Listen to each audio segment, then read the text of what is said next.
आज हम आपको एक ऐसी अद्भुत गवाही सुनाने जा रहे हैं जिसे सुनकर आपके रोंगटे खड़े हो जाएंगे, क्योंकि ऐसी गवाही आपने आज तक नहीं सुनी होगी। पहले आप उस गवाही को सुनिए, आप उस गवाही को सुन सकते हैं।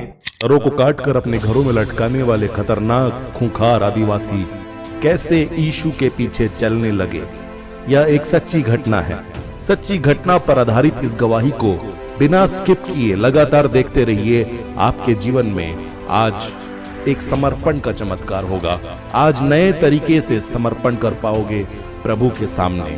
हर एक डर चला जाएगा और यीशु मसीह के लिए विश्वास अद्भुत रीति से बढ़ जाएगा। आपके जीवन में अद्भुत चमत्कार होंगे। इस गवाही को आखिर तक बिना स्किप किए देखते रहिए।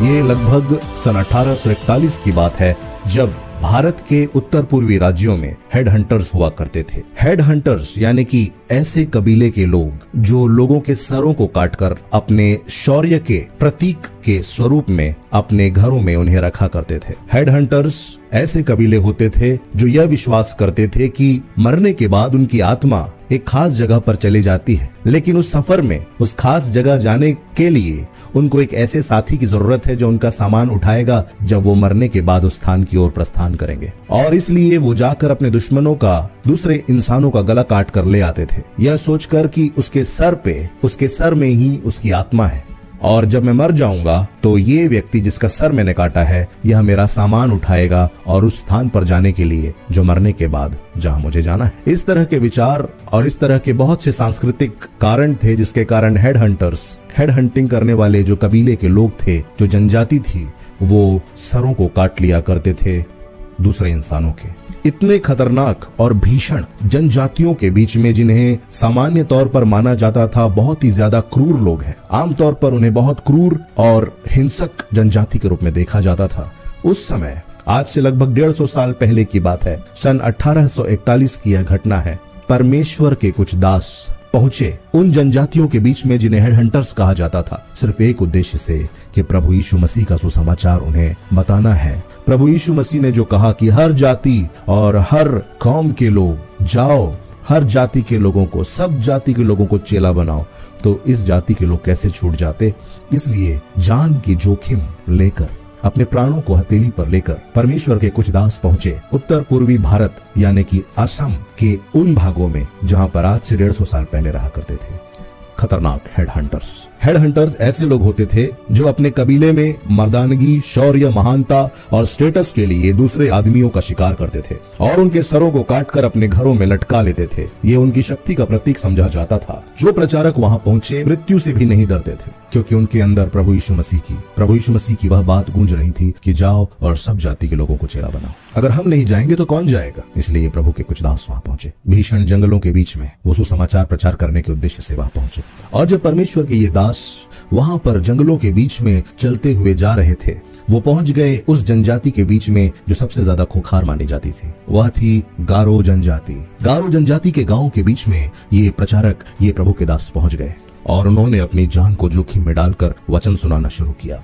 क्योंकि उनके पास ऐसे सहायक भी थे, कुछ ऐसे लोग थे जो विशेषज्ञ थे उन जनजातीय भाषाओं के जो उस क्षेत्र में बोली जाती थी। इसलिए जब मिशनरीज वहां पहुंचे, प्रभु का वचन लेकर पहुंचे, तो दुभाषीय की मदद से, ट्रांसलेटर की मदद से परमेश्वर का वचन वो बताने की कोशिश करने लगे और वो वचन का बीज बोने लगे, वचन प्रचार करने लगे, यीशु के बारे में बताने लगे कि प्रभु यीशु मसीह ने गारो जनजाति के लिए क्या किया है। भले ही तुम हेड हंटर्स हो, भले ही तुम जंगलों के बीच में रहने वाले आदिवासी कबीले के रूप में, खूंखार कबीले के रूप में जाने जा रहे हो, लेकिन तुम्हारे लिए भी प्रभु यीशु मसीह ने जान दी है। तुम भी पापी हो, तुम्हें भी उद्धार की आवश्यकता है, मोक्ष की आवश्यकता है और इसलिए तुम्हें यीशु मसीह के सुसमाचार की जरूरत है। उस शक्तिशाली सुसमाचार की जरूरत है जो सब कुछ बदल कर रख देता है। पूरे गांव में जब ये मिशनरीज प्रभु यीशु मसीह के वचनों का प्रचार कर चुके, जब ये प्रभु के दास गण परमेश्वर के वचनों का प्रचार कर चुके, तब एक व्यक्ति जिसका नाम था नॉक्सेंग नामक उस व्यक्ति ने प्रभु यीशु मसीह के वचनों को स्वीकार किया। नॉक्सेंग प्रभु यीशु मसीह के प्रेम से प्रभावित हुआ,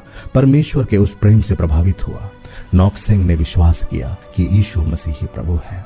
न सिर्फ नॉक्सेंग ने, नॉक्सेंग के साथ उसकी पत्नी ने और उसके 2 बच्चों ने भी विश्वास किया। नॉक्सेंग के साथ उसकी पत्नी ने भी विश्वास किया, उसके बच्चों ने भी विश्वास किया। नॉक्सेंग का परिवार प्रभु यीशु मसीह के शक्तिशाली सुसमाचार पर विश्वास करता है और उद्धार के अनुभव में आता है, उद्धार के अनुभव में आता है। प्रभु यीशु मसीह का सुसमाचार ग्रहण करने के बाद, प्रभु यीशु मसीह को अपना उद्धारकर्ता स्वीकार करने के बाद नॉक्सेंग के जीवन में एक अद्भुत शांति आसपास के कबीले के लोग देखने लगते हैं। कबीले के लोगों को लगता है कि नॉक्सेंग का जीवन तो एकदम से बदल गया है। उसके चेहरे पर जो तेज दिखाई दे रहा है वह पहले नहीं था। उसके चेहरे पर, उसके परिवार के चेहरे पर जो शांति है वो तो पहले नहीं थी कभी, वो तो पहले कभी नहीं थी यह शांति। और इसलिए प्रभु यीशु मसीह के बारे में जब नॉक्सेंग अपने कबीले के लोगों को, अपनी जनजाति के लोगों को बताने लगा, उनमें से बहुत सारे लोग यीशु मसीह पर विश्वास करने लगे। लेकिन शैतान हमेशा कोशिश करता है प्रभु यीशु के वचनों को रोकने की। उसने यहाँ भी कोशिश की। गांव के सरदार,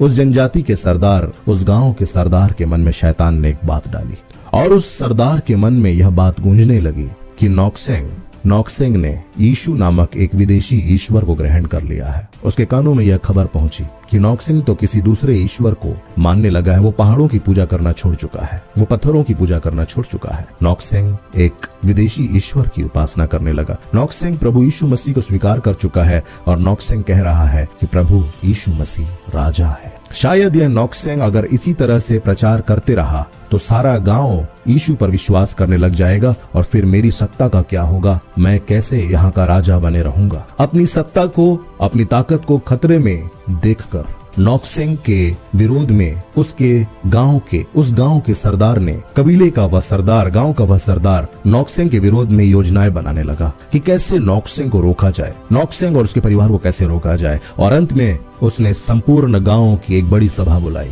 संपूर्ण गारो जनजाति की एक बड़ी सभा बुलाई सरदार ने, और एक भरी सभा के बीच में खड़ा कर दिया गया नॉक्सेंग और उसके परिवार को। नॉक्सेंग और उसके परिवार को बड़ी सभा के बीच में खड़ा कर दिया गया। नॉक्सेंग अपनी पत्नी के साथ, अपने 2 मासूम बच्चों के साथ वहां खड़ा था। भीड़ चारों तरफ से उसे घेरी हुई थी और सरदार अपने सिंहासन पर बैठा हुआ था। सरदार ने सारी भीड़ से कहा, यही वो आदमी है जो यीशु नामक इस ईश्वर पर विश्वास करने लगा है। कौन है यह यीशु? मैंने सुना है कि उसे कीलों से ठोक कर मार दिया गया, एक लकड़ी पर लटक कर वह मर गया था। क्या वो तुम्हारा ईश्वर है? इतना कमजोर ईश्वर क्या तुम्हारा है नॉक्सेंग? नॉक्सेंग, क्या तुम्हारा यही ईश्वर है? क्या तुमने इस ईश्वर को चुना है, इस कमजोर ईश्वर को? भीड़ हंसने लगी, भीड़ ठट्ठा करने लगी और सरदार की आंखों में नॉक्सेंग के लिए नफरत थी, इतनी नफरत जो कभी किसी ने नहीं देखी। सरदार ने कहा, नॉक्सेंग, मैंने सुना है कि तुम यीशु का प्रचार कर रहे हो, उस विदेशी ईश्वर का, उस कमजोर ईश्वर का प्रचार कर रहे हो और सबको ईसाई बनाना चाहते हो। तुम अपने धर्म में हमें मिलाना चाहते हो। नॉक्सेंग ने कहा, यीशु मसीह का कोई धर्म नहीं है। यीशु मसीह जीवता परमेश्वर है। उसी ने जमीन और आसमान, पहाड़, जंगल सब बनाया है और यीशु मसीह ने हम जैसे अपराधियों और पापियों के लिए अपनी जान दी। उसने हमें प्रेम किया। उस सरदार ने कहा, चुप हो जाओ, मैं तुम्हारी यह बकवास सुनने नहीं आया हूँ यहाँ पर। मैं आज एक बहुत बड़ा फैसला करूंगा। नॉक्सेंग, तुम उस यीशु का इनकार कर दो। आज इस भीड़ के सामने कह दो कि वो यीशु राजा नहीं है, कह दो कि वो यीशु प्रभु नहीं है। उस यीशु का इनकार कर दो। अपने विश्वास को आज इसी वक्त छोड़ दो, वरना अभी के अभी तुम्हारे इन दोनों छोटे बच्चों को पूरी भीड़ के सामने, पूरे कबीले के सामने मार दिया जाएगा। क्योंकि नॉक्सेंग के मन में यूहन्ना रचित सुसमाचार 12 अध्याय के वो वचन उसके मनों में गूंज रहे थे जो प्रभु यीशु मसीह ने कहा था। जैसा लिखा है, यीशु ने उन्हें उत्तर दिया, मानव पुत्र के महिमावान होने का समय आ गया है। मैं तुमसे सत्य कहता हूँ कि जब तक गेहूं का एक दाना धरती पर गिरकर मर नहीं जाता तब तक वह एक ही रहता है, पर जब वह मर जाता है तो अनगिनत दानों को जन्म देता है। जिसे अपना जीवन प्रिय है वह उसे खो देगा, किंतु वह जिसे इस संसार में अपने जीवन से प्रेम नहीं है उसे अनंत जीवन के लिए रखेगा। यदि कोई मेरी सेवा करता है तो वह निश्चय ही मेरा अनुसरण करे, और जहाँ मैं हूँ वहाँ मेरा सेवक भी रहेगा। नॉक्सेंग के मन में यीशु की वह बात गूंज रही थी कि जो मनुष्यों के सामने मेरा इनकार कर देगा, मैं भी उसका परमेश्वर अपने पिता के सामने इनकार कर दूंगा। लेकिन जो मनुष्यों के सामने मुझे स्वीकार करेगा, मैं उसे अपने पिता के सामने, स्वर्गदूतों के सामने स्वीकार कर लूंगा। इसलिए जब नॉक्सेंग को यह धमकी दी गई कि उसके दोनों बच्चे मार दिए जाएंगे, नॉक्सेंग आत्मा में भरकर अपने जनजातीय भाषा में, गारो जनजाति की भाषा में वह एक लाइन बोलता है वह एक वाक्यांश बोलता है, वह एक वाक्य बोलता है गीत के रूप में। वो कहता है, यीशु के पीछे मैं चलने लगा, यीशु के पीछे मैं चलने लगा, यीशु के पीछे मैं चलने लगा, न लौटूंगा, न लौटूंगा, न लौटूंगा, न लौटूंगा। उसकी इस बात को सुनकर सरदार क्रोध में पागल हो जाता है और वह क्रोध से भरकर आदेश देता है उन तीरंदाजों को तुरंत इसके दोनों बच्चों की हत्या कर दी जाए। और तीरंदाजों को जैसे ही यह आज्ञा मिली, उन्होंने नॉक्सेंग के दोनों छोटे मासूम बच्चों को तीर से मार दिया। उन पर तीरों से हमला कर दिया, जिसके कारण उसके बच्चे तड़पते हुए जमीन पर गिर गए। सरदार ने नॉक्सेंग के दोनों बच्चों की तरफ जो भूमि पर तड़पते हुए मर रहे थे, उनकी तरफ इशारा करके कहा कि अब तुम अपने दोनों बच्चों को बचा नहीं सकते, लेकिन अगर अब भी तुम यीशु का इनकार नहीं करते तो तुम्हारी पत्नी को भी मार दिया जाएगा। इसलिए यह अवसर है तुम्हारे लिए, एक मौका है, बच जाओ। बच्चे तो तुम्हारे फिर से आ जाएंगे, लेकिन तुम्हारी पत्नी को मार दूंगा। अभी भी मौका है, अपने यीशु का इनकार कर दो, अपने प्रभु का इनकार कर दो, अपने विश्वास से फिर जाओ। आखिर सिर्फ कहना ही तो है। कह दो सबके सामने कि यीशु प्रभु नहीं है। कह दो कि तुम विश्वास नहीं करते कि यीशु राजा है।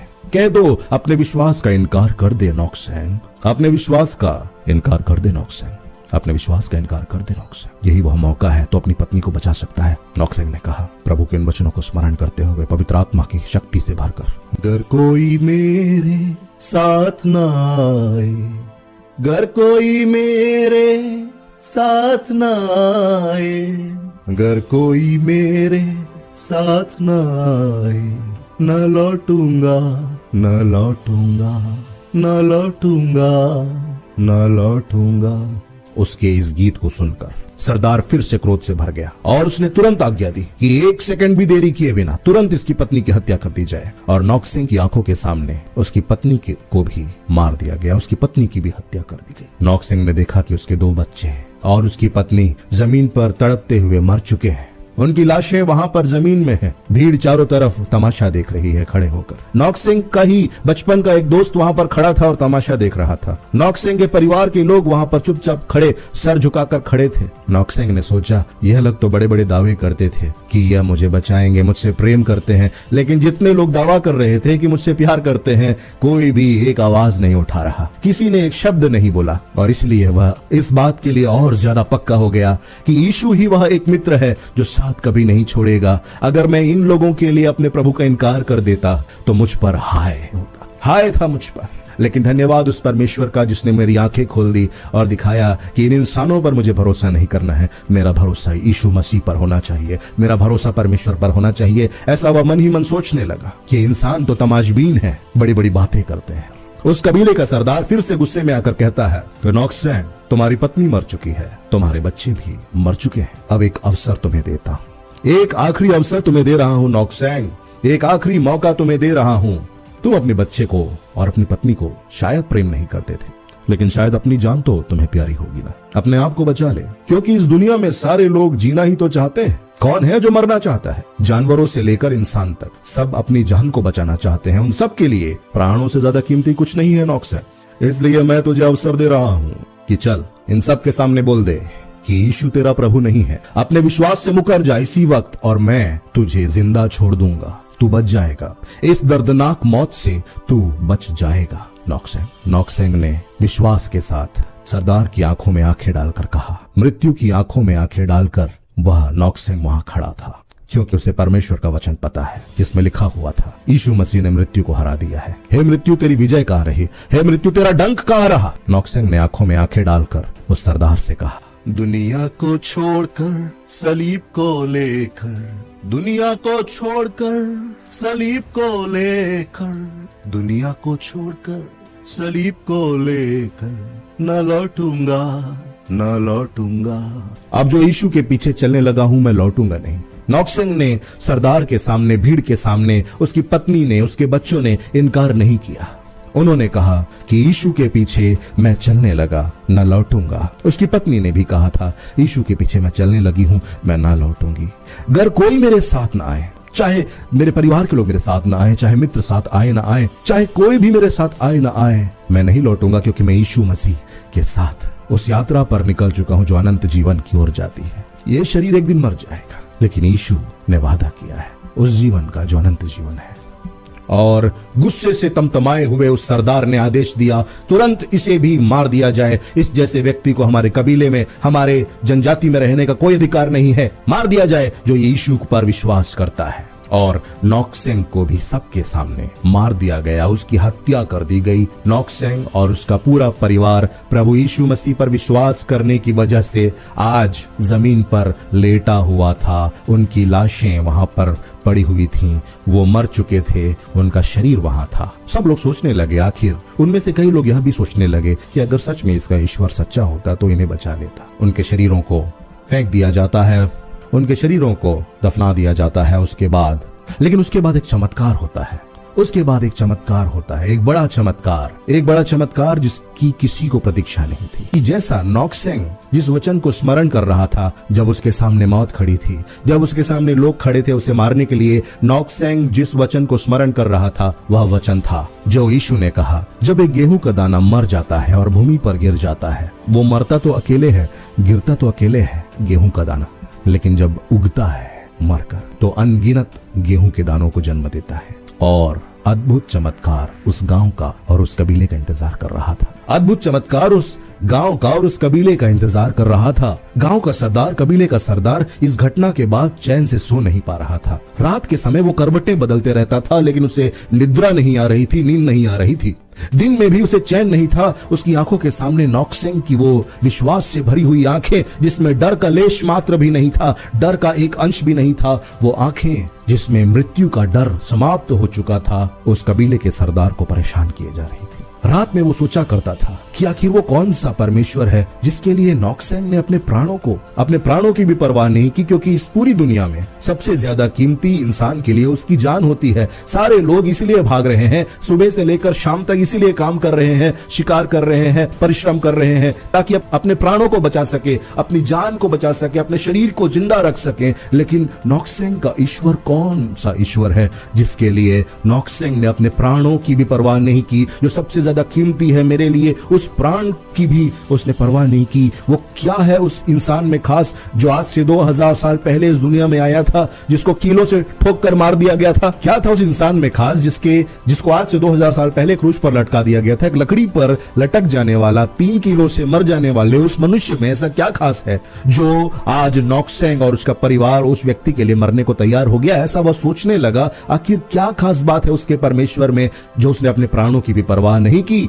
यह विचार उसे लगातार परेशान किया जा रहा था। उसे नींद नहीं आ रही थी, वो खाना नहीं खा पा रहा था, वो किसी बात को नहीं कर पा रहा था। और एक दिन उसके साथ एक चमत्कार होता है, परमेश्वर उसके हृदय में अद्भुत काम करता है और उसकी जिंदगी में ऐसा नाटकीय घटनाक्रम होता है जिसके कारण वह जान जाता है कि यीशु मसीह ही परमेश्वर है। और एक दिन वो सरदार जिसने नॉक्सेंग और उसके परिवार को मार डाला था, संपूर्ण गांव के सामने खड़ा होकर कहता है कि मैं भी अब यीशु के पीछे चलूंगा। मैं विश्वास करता हूं कि यीशु ही परमेश्वर है, मैं जानता हूं कि प्रभु यीशु मसीह परमेश्वर है। अब से मैं और मेरा परिवार यीशु के पीछे चलेगा और लौटेगा नहीं। और पूरा गांव क्रमशः यीशु पर विश्वास कर जाता है। पूरा कबीला, पूरी जनजाति प्रभु यीशु मसीह पर विश्वास कर लेती है। यीशु मसीह ने जैसा कहा था, गेहूं का एक दाना जब मरता है तो अकेला और एक ही होता है, लेकिन जब वह मर जाता है तब वह लेकर आता है अनगिनत दानों को। और ऐसा ही हुआ आज उत्तर पूर्वी भारत में असम का वह भाग जो आज मेघालय राज्य कहलाता है, वहां पर सबसे ज्यादा मसीही पाए जाते हैं, सबसे ज्यादा विश्वासी पाए जाते हैं। पूरी गारो जनजाति आज प्रभु यीशु मसीह के शिष्य हैं, प्रभु यीशु मसीह के पीछे चलने वाले लोग हैं। वो प्रभु यीशु मसीह की आराधना करते हैं, प्रभु यीशु मसीह के रूप में उन्हें सच्चा परमेश्वर मिल गया। और आज गारो जनजाति उस गीत को गाया करती है जो नॉक्सेंग और उसके परिवार ने बलिदान होते समय, शहीद होते समय गाया था। यीशु के पीछे मैं चलने लगा, ना लौटूंगा, अगर कोई मेरे साथ ना आए, ना लौटूंगा, दुनिया को छोड़कर सलीब को लेकर, ना लौटूंगा। यह गीत गारो जनजाति के खून में है आज। प्रभु यीशु मसीह के पीछे चलने के लिए और उस विश्वास से कभी इनकार न करने की प्रतिबद्धता जो उनके जीवनों में है, यह गीत उन्हें पक्का कर देता है। नॉक्सेंग की वह शहादत और वो कहानी, वह गवाही उन सबको बल देती रहती है कि अपने विश्वास से कभी पीछे नहीं हटना। प्रभु यीशु मसीह के मार्ग पर चलने के लिए हो सकता है कि कभी मृत्यु का सामना करना पड़ जाए, तब भी मौत की आंखों में आंखें मिलाकर कहना, यीशु के पीछे मैं चलने लगा, न लौटूंगा न लौटूंगा। और एक दिन इस गीत के बारे में परमेश्वर के दास साधु सुंदर सिंह को पता चला। साधु सुंदर सिंह ने नॉक्सेंग और उसके परिवार की गवाही सुनी। साधु सुंदर सिंह ने गारो जनजाति के इस गीत को हिंदी भाषा में परिवर्तित किया और खूबसूरती से यह गीत संपूर्ण विश्वासियों के सामने लाया। मसीही जगत के सामने इस गीत को साधु सुंदर सिंह ने लाया और फिर इसी गीत को अमेरिकन गीतकार विलियम रेनॉल्ड्स ने लिपिबद्ध किया अंग्रेजी भाषा में, और फिर अंग्रेजी भाषा में यह एक प्रसिद्ध गीत हो गया जो बिली ग्राहम के उन प्रसिद्ध क्रूसेडों में तब गाया जाता था जब लोग यीशु मसीह पर विश्वास करने का निर्णय लेते थे। आज भी बपतिस्मे के समय बहुत सारे लोग इस गीत को गाते हैं, यीशु के पीछे अब जो चलने लगा हूं ना लौटूंगा, यीशु के पीछे अब मैं जो चलने लगी हूं ना लौटूंगी ना लौटूंगी।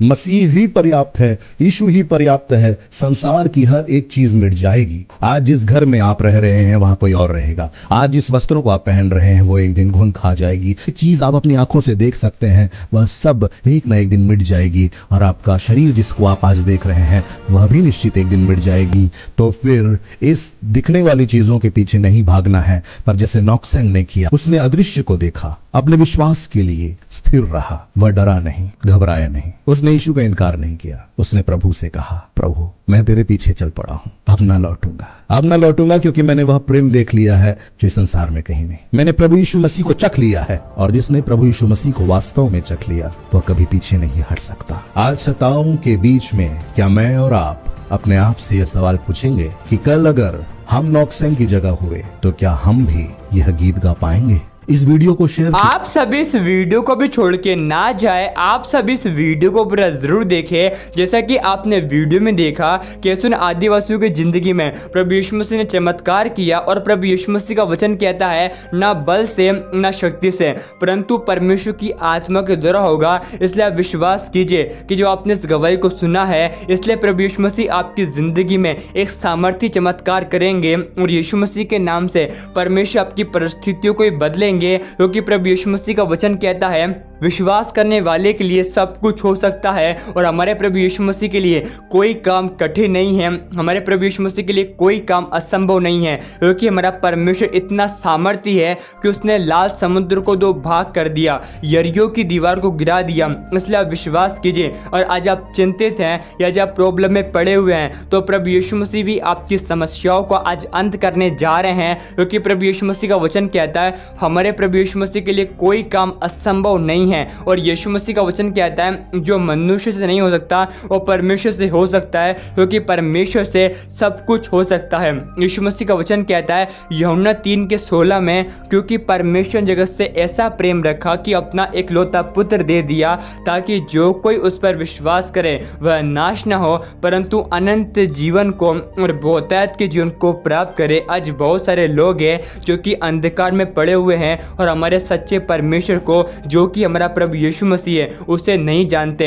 इसलिए प्रभु यीशु मसीह का वचन कहता है क्योंकि उनकी आंखें इस संसार के ईश्वरों ने अंधी कर दी है, ताकि सत्य जो कि हमारा प्रभु यीशु मसीह है उसे ना पहचान पाए। और प्रभु यीशु मसीह का वचन कहता है सत्य को तुम जानोगे और सत्य तुम्हें स्वतंत्र करेगा। प्रभु यीशु मसीह का वायदा है कि हम जब यीशु मसीह के अनुसार चलेंगे तो प्रभु यीशु मसीह मेरी जिंदगी में अद्भुत अद्भुत चमत्कार करेंगे। आपको ये गवाही सुनकर कैसा लगा आप हमें कमेंट में जरूर बताएं, और आप इस सामर्थ्य गवाही को एक व्यक्ति के साथ जरूर शेयर करें, ताकि वह व्यक्ति आपकी तरह की आग से बचाया जाए और वह व्यक्ति आपकी तरह सच्चे परमेश्वर को, जो कि हमारा प्रभु यीशु मसीह है, उसे जान सके। क्योंकि प्रभु यीशु मसीह का वचन कहता है यूहन्ना 10:10 में, परंतु चोर और किसी काम के लिए नहीं परंतु चोरी करने, घात करने और नष्ट करने के लिए आता है। लेकिन हमारा प्रभु यीशु मसीह इस संसार में इसलिए आया है ताकि हम अनंत जीवन को और बहुतायत के जीवन को प्राप्त करें। ऐसा हमारा विश्वास है कि आपने सामर्थ्य गवाही को